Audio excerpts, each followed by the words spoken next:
आपली आई सत्यवती हिला चिंतेत बघून भीष्म आपली प्रतिज्ञा मोडणार की आपल्या प्रतिज्ञेवर ठाम राहणार?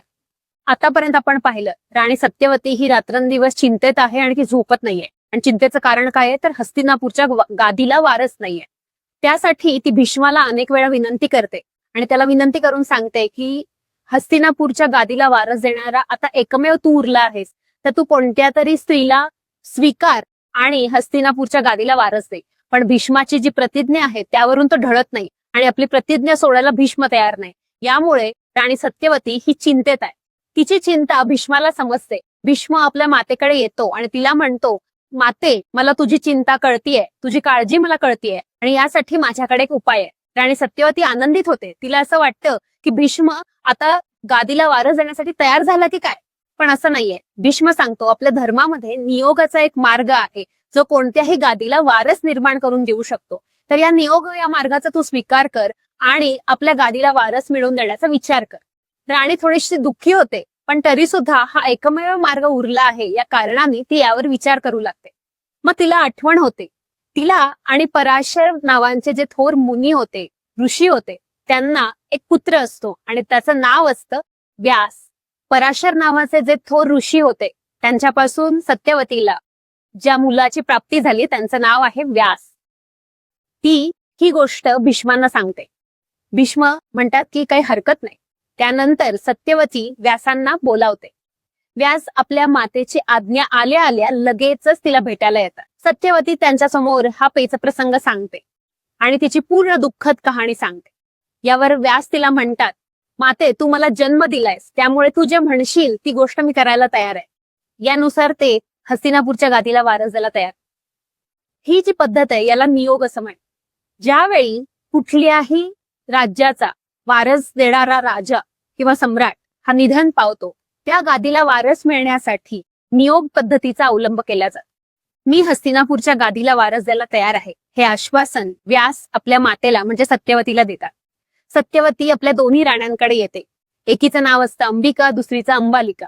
पहिला नंबर अंबिकेचा येतो. ती अंबिकेला ही सर्व हकीकत सांगते. अंबिका मनातून घाबरलेली असते, कारण हे सोपं नाहीये. तिचं आपल्या नवऱ्यावर प्रचंड प्रेम असतं, पण हा जो प्रसंग आलेला आहे याला धीराने तोंड द्यायचं ती मनाशी ठरवते. पण खरंच ती धीराने तोंड देऊ शकेल का हा प्रश्न तिच्या मनामध्ये असतो. त्याप्रमाणे ती रात्री व्यासांच्या समोर जाण्यासाठी तयार होते. व्यास हे दिसायला भयानक असतात, ते कुरूप देखील असतात, तसंच त्यांची देहबोली ही प्रचंड असते. त्यामुळे त्यांच्याकडे बघितल्यावरच अंबिका खूप घाबरते आणि त्यांना बघून डोळे घट्ट मिटून घेते. दुसऱ्या दिवशी व्यास जेव्हा आईला भेटायला येतात त्यावेळी ते सांगतात की अंबिकेला अत्यंत शूर आणि वीर असा पुत्र प्राप्त होईल, पण मला घाबरून अंबिकेने आपले डोळे घट्ट मिटून घेतल्यामुळे हा पुत्र अंध जन्माला येईल. हे ऐकून सत्यवती अत्यंत निराश होते आणि तिला आपल्या सुनेचा प्रचंड राग येतो. पण ती म्हणते, आता तू अंबालिकेकडे जा. याप्रमाणे सत्यवती अंबालिकेकडे जाते आणि तिला ही हकीकत सांगते. अंबालिका सुद्धा नाईलाजानी या प्रसंगाला तोंड देण्यासाठी तयार असते, कारण प्रश्न असतो तो हस्तिनापूरला वारस देण्याचा. रात्री व्यास अंबालिकेकडे येतात. अंबालिका सुद्धा त्यांना पाहून प्रचंड घाबरते आणि पांढरी फटक पडते.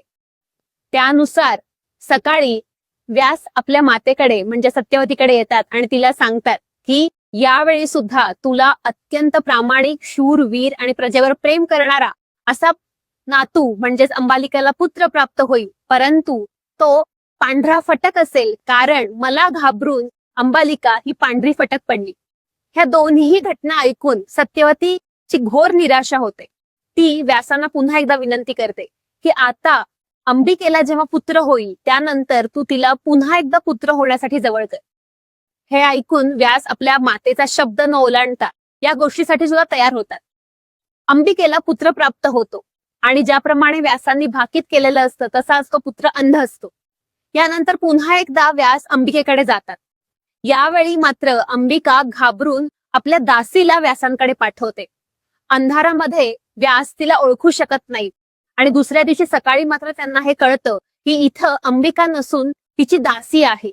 ही घटना पुन्हा एकदा ते आपल्या आईला म्हणजे सत्यवतीला येऊन सांगतात आणि ते सांगतात, हा पुत्र अत्यंत न्यायप्रिय आणि विद्वान असेल, पण हा पुत्र हा या गादीला वारस नसेल, कारण अंबिकेने यावेळी दासीला माझ्याकडे पाठवलं होतं. या तिन्ही घटना ऐकून सत्यवतीला प्रचंड राग येतो, पण तिच्या पुढे काहीही उपाय नसतो. कारण व्यास आता सांगतात की एक नाही 3 वेळा मी या मार्गाचा वापर केला, पण यापुढे मी तुझी कोणतीही मदत करू शकणार नाही, असं म्हणून व्यास निघून जातात. सत्यवती पुन्हा निराश होते. अंबिकेला जो पुत्र प्राप्त होतो त्याचं नाव धृतराष्ट्र आणि तो अंध असतो. अंबालिकेला जो पुत्र प्राप्त होतो त्याचं नाव पंडू, जो पांढरा असतो, म्हणून त्याचं नाव पंडू असं ठेवलं जातं. यानंतर दासीला जो पुत्र प्राप्त होतो त्याचं नाव विदुर, आणि ही तीनही महाभारतातील खूप प्रमुख पात्र आहेत. या तिघांचं पुढे काय होतं हे जर का जाणून घ्यायचं असेल तर माझ्या रंगक्षितिजाचे या चॅनलवरचा महाभारत या सिरीजचा पुढचा एपिसोड बघायला विसरू नका. तोपर्यंत धन्यवाद.